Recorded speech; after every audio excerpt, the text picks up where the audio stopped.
Arena, great spectacles, fights without rules, cries of joy or anger of an uncontrollable crowd. All these are gladiator fights in ancient Rome and beyond. Hello friends, I welcome you to my channel, Labyrinth of Time.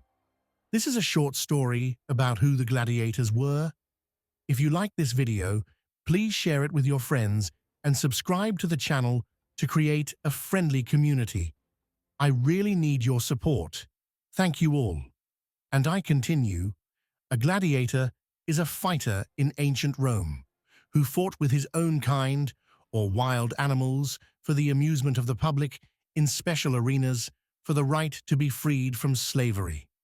Almost every gladiator was a slave who underwent careful training, received a high-calorie diet and timely medical care. Large sums were spent on them, and therefore they tried to handle them carefully, without injuring or killing in vain. If the gladiators of Rome, such as Spartacus and other highly paid slave gladiators, died in the fight, the losses of the sponsor were enormous, especially compared to the surviving fighters. Therefore, tickets to the show, where the fight was to the death, were very expensive. Sponsors tried to somehow justify their expenses.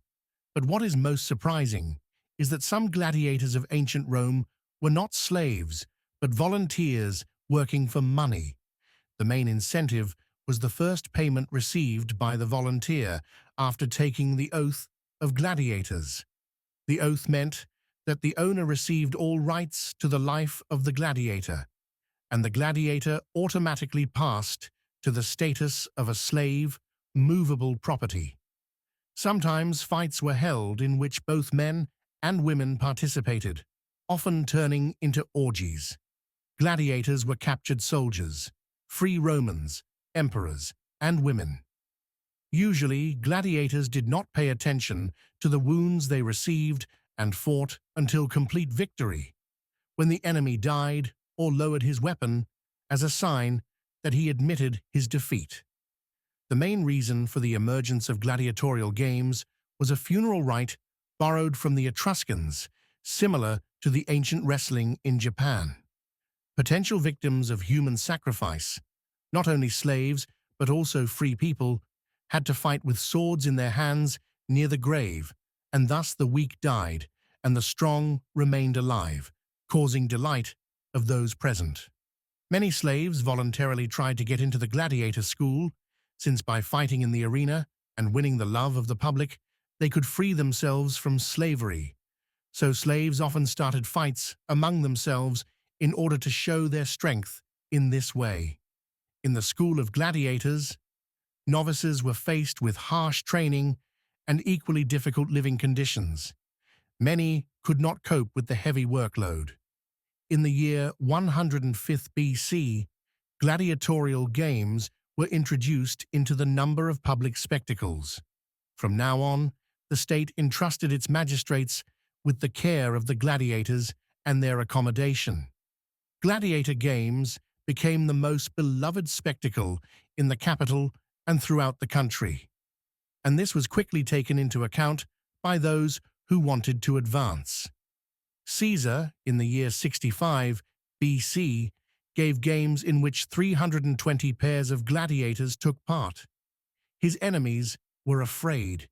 It was not only these armed fellows who were terrible, it was terrible that the luxurious games had become a sure means of winning the favor of the people and securing votes for themselves in elections. In the year 63 BC, at the suggestion of Cicero, a law was passed prohibiting a candidate for magistrates from giving gladiator games for 2 years before the election. However, no one could prohibit a private individual from giving this game under the pretext of a funeral for his relative, especially if the latter had bequeathed the games to his heir. In the year 63 BC, Emperor Nero issued a decree allowing free women to participate in gladiatorial tournaments. In the year 86, Emperor Domitian brought dwarf gladiators into the arena.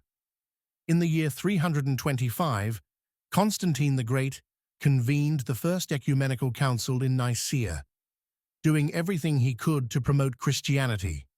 In the same year, he issued his verdict in Berytus, now Beirut, condemning the bloody games throughout the Roman Empire.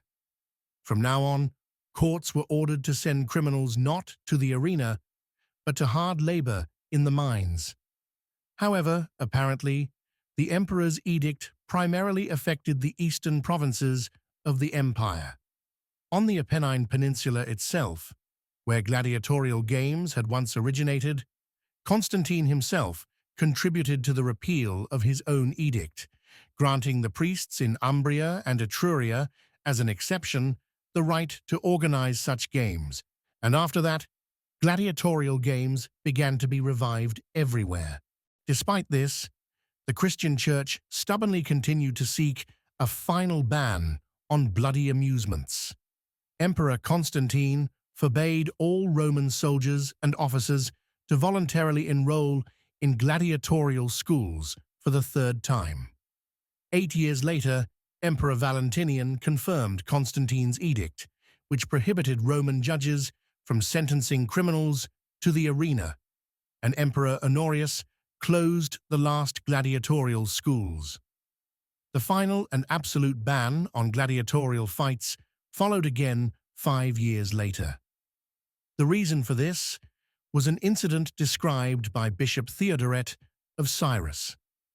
In the year 404 BC, a Christian monk from Asia Minor jumped into the arena and threw himself between the combatants, trying to separate them. This pious zeal cost him his life. The angry crowd pounced on the peacemaker and tore him to pieces.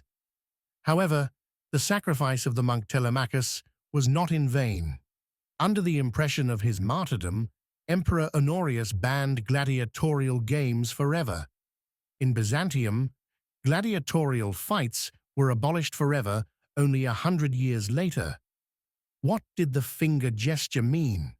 When a gladiator was wounded and could not fight, he raised 2 fingers, the index and middle, thus stopping the fight, admitting his loss, and asking the king to decide his fate. Depending on the king's opinion, the winner had to finish off the one lying down, or leave him alive if he deserved life through valiant resistance. In the games held in Rome itself, kings chose, using gestures that changed over time. If a gladiator managed to impress the public with his martial prowess, he could be pardoned. Patricians, senators, and emperors who arranged the fights could pardon a gladiator, but it was considered bad form to spare the life of every fighter, as they could be considered stingy.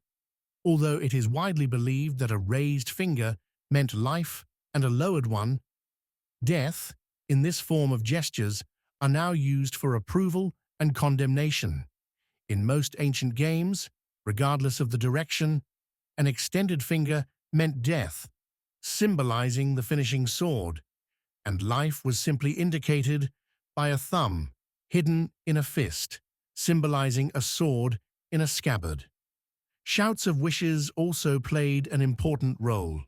The belief that life or death was granted to a defeated gladiator by the crowd of ancient Roman mob by turning the thumb up or down. Researchers come to the conclusion that the emperor did not lower his finger down, but extended it to the side, and bending his hand, touched his neck with it.